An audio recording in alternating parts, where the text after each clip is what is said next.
Mahabharata 5. Sri Krishna Arjuna Samvad 2. The Lord said this. For insulting Ahalai, Indra became blind due to the curse of Gautama. Due to the curse of Vishwamitra, Indra lost his testicles and got the testicles of a ram.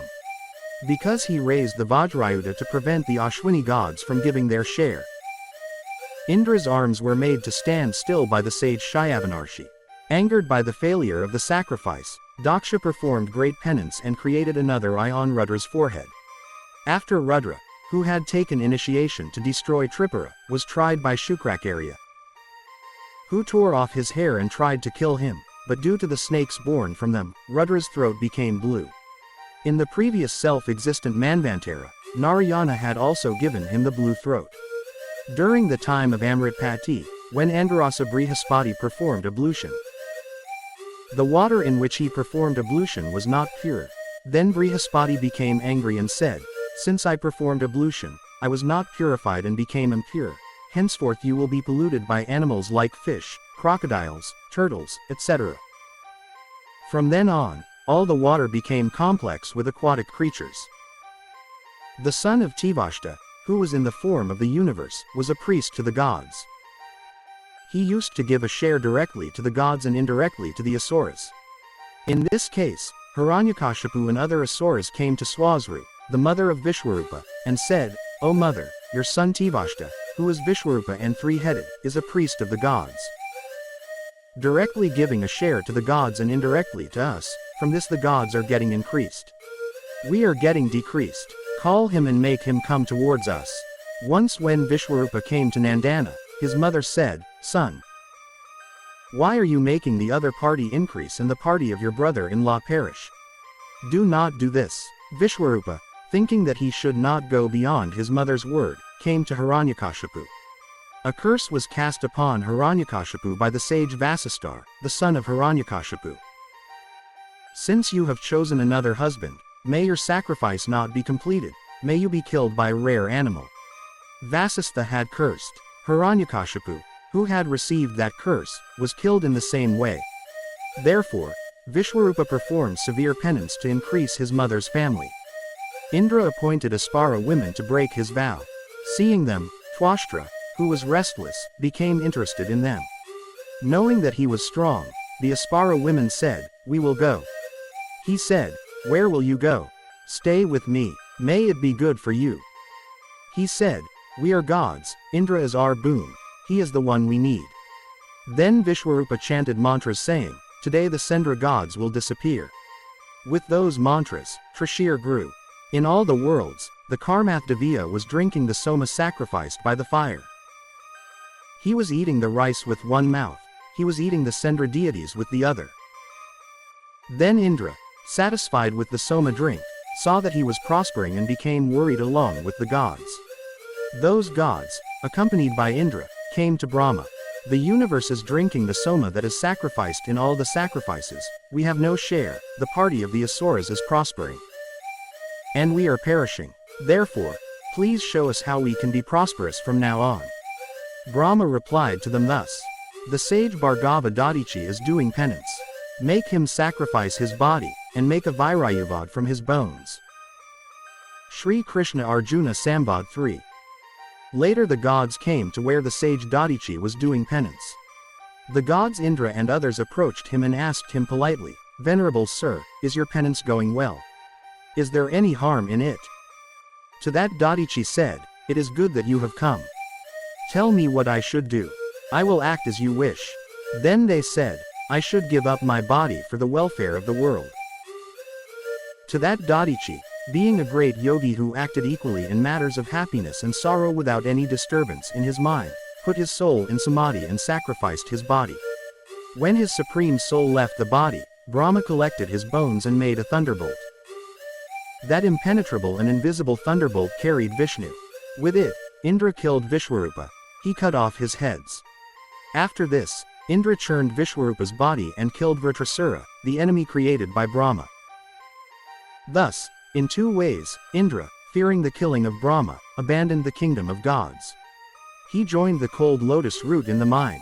There, with his divine glory, he entered the inner fiber of the lotus root, and thus, fearing the killing of Brahma, Indra, the lord of the three worlds, disappeared, leaving the world without a master. The gods and the gods were also joined, and the mantras of the great sages, the instincts were gone.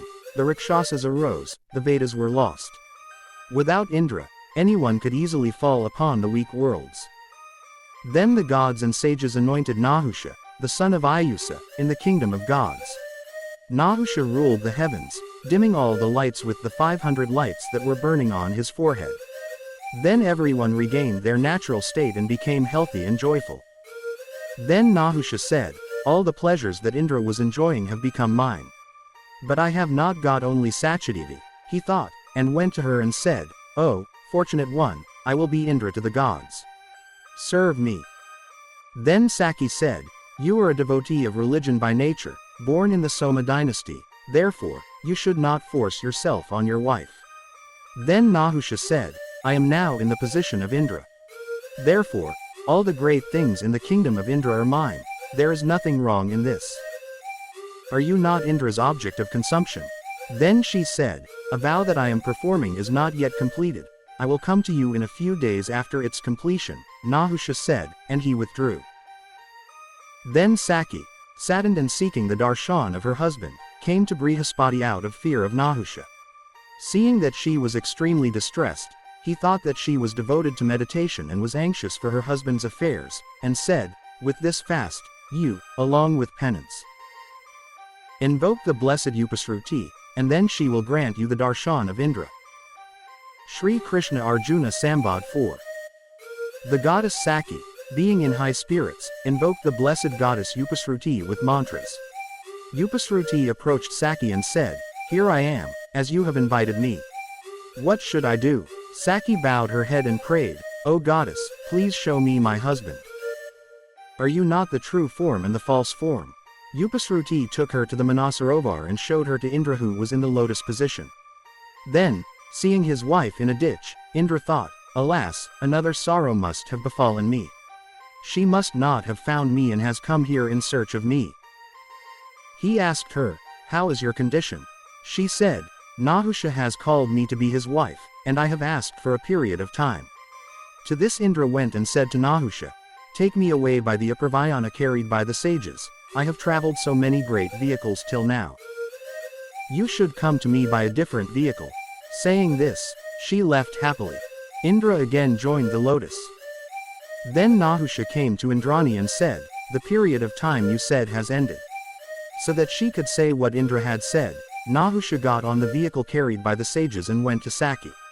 Then the great sage Agasya, who was the wife of Maitravaruni and Kumbhayoni, seeing that Nahusha was scorning the sages, cursed Nahusha, who had touched him with his feet, saying, "O sinner, who is addicted to inaction, fall on the earth. As long as there are mountains, be a serpent." Then Nahusha rolled down from that journey as the sage spoke. After that, the three worlds again became devoid of Indra. Then the gods and sages surrendered to Lord Vishnu for the attainment of Indra and prayed, "O Lord, save Indra, who has been rejected by the Brahma killer." Then the boon-given Lord said, "Let Indra perform the Vaishnava sacrifice called Ashvamedha. By that he will attain his place." The gods and sages, not seeing Indra, said, "O blessed one, bring Indra." When Saki returned to the same lake, Indra got up from there and came to Brihaspati. Brihaspati arranged the great Ashwamedha Mahakrata for Indra. For that Kratu, he made a horse of the color of Krishna and mounted that horse and made Indra, the lord of the gods, come to his place. Then, the king of gods, being praised by the gods and sages, entered heaven and became pure. He divided the blame of the killing of Brahma among women, fire, the forest gods, and cows. Thus, Indra, with the increased influence of Brahma's glory, killed the enemy and returned to his place. The gods and sages prayed to Agastya for liberation from Nahusha's curse. Agastya replied, "When Yudhishthira, the wealthy and righteous king born in Nahusha's clan, answers their questions, then Bhima and Nahusha will be freed." Sri Krishna Arjuna Samvad 5. The Lord also said that in the past, sage Bharadwaja Maharishi came to the celestial Ganges and offered alms. There, Vishnu, who had measured the entire world in 3 steps, came. Bharadwaja struck his chest with his hand wet with water, causing a mark on his chest. Due to the curse of Baigu Maharshi, fire became omnivorous. Aditi offered food to the gods. She hoped that if they ate it, they would defeat the demons. At the end of the fast, Buddha came there and asked for alms. Aditi did not offer him alms, saying that the gods should eat it first, not others. When she said that she had no alms, Buddha, a Brahmin, became angry and caused pain in Aditi's stomach. May Vivasvanta, named Andan, also be killed in the womb of Aditi in his next birth. He cursed. The egg was destroyed in the womb of his mother Aditi. Since Vivasvanta was born from the dead egg, he became Martanda, the god of sacrifice. Daksha Prajapati had 60 daughters. He gave 13 of them to Kashyapa, 10 to Dharma, 10 to Manu, and 27 to Chandra. All of them, who were equal, were called Nakshatras. Chandra developed greater love for Rahini among them. The other wives, jealous, went to their father and said, "O Lord, although we are all equal in power, Chandra is more in love with Rahini." He cursed Chandra to be afflicted with tuberculosis. Due to that curse, the moon fell ill, so he went to Daksha, who replied, "It is because you are not equal."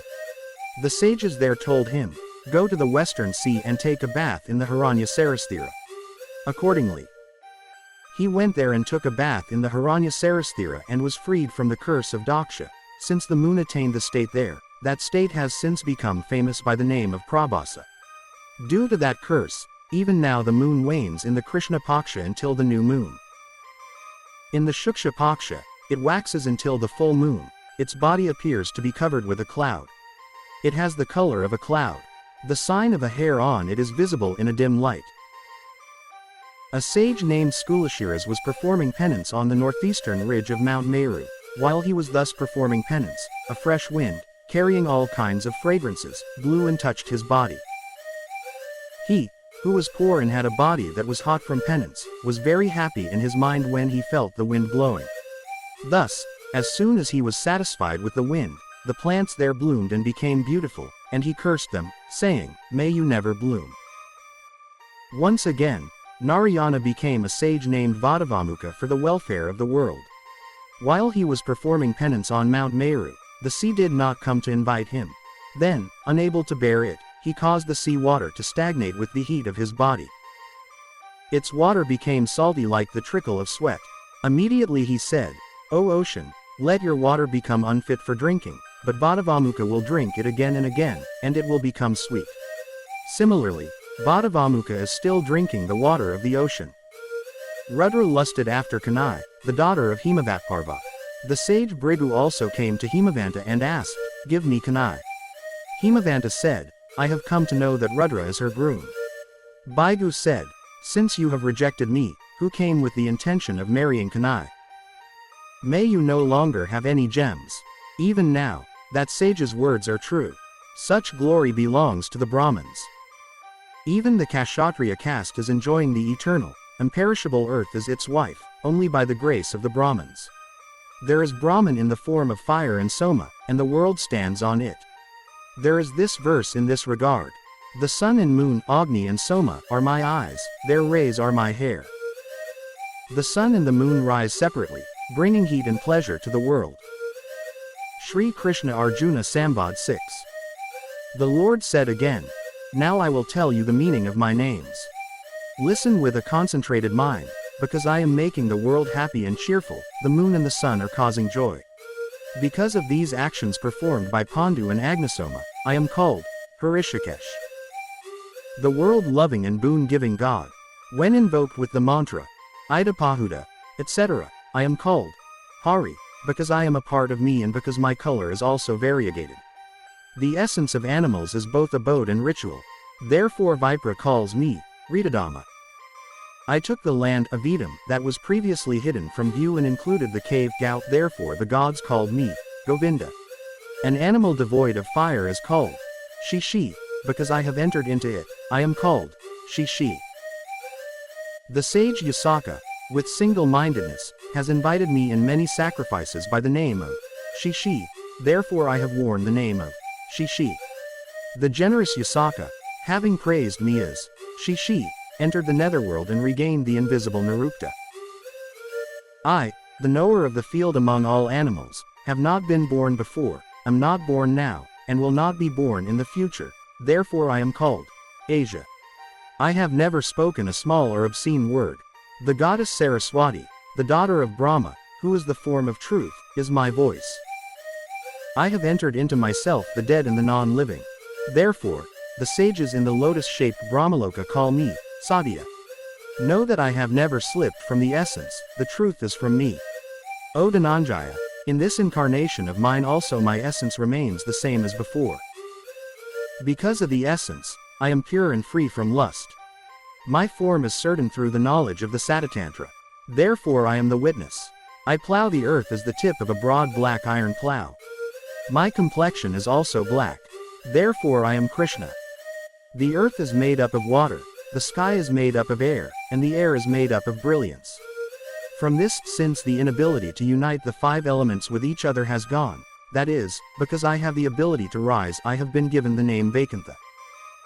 Isn't it well known that the earth and the sky are universal? Because I am the one who sustains both of them, Adha earth Aksha sky, Ya because I am the one who sustains these, I am called Adhokshaja. The scholars of the Vedas who can ponder over the meaning of the Vedas sit in the Pragvamsa, the sacrificial hall, and sing my glories. That is why I am Adhokshaja, and because by my grace life does not fall into degradation, some others call me Adhokshaja. The word Adhokshaja is combined with different words. Ala equals place of destruction, Daksha state of being, Ya equals place of birth, and since Narayana is the only place for the states of origin, there is no one else who is Adhokshaja except Narayana. Drita also awakens my Archasa, flame, which is in the form of fire. Therefore, those who know the Vedas call me Dhritarchi. Sri Krishna Arjuna Samvad 7. The Blessed One also said, are there only three elements in the body? They are called karma, pitta, shrestha, vayu. These are the three elements that make up this sangha. These are the ones that clothe the animal. If these decay, the animal also decays. Therefore, those who know Ayurveda call me the Tridhatu. O Bharata, the most revered religion in the world is known as Varish. In the Vedic dictionary, Varish is said to be religion. Therefore, know that I am the best Varish. Kapi means the best Varaha. Religion is called Varish, therefore. Kashyapa Prajapati has called me Vrishakapi. None of the Suras know my beginning, middle, or end. Therefore, I, the Lord of the world, am called the unknowable, the unfathomable, the infinite. O Dhananjaya, I listen only to sacred and audible words, I do not listen to bad words. Therefore, I am called the pure hearer. In the form of a boar with 100 cubits, I lifted this earth and brought joy to the world.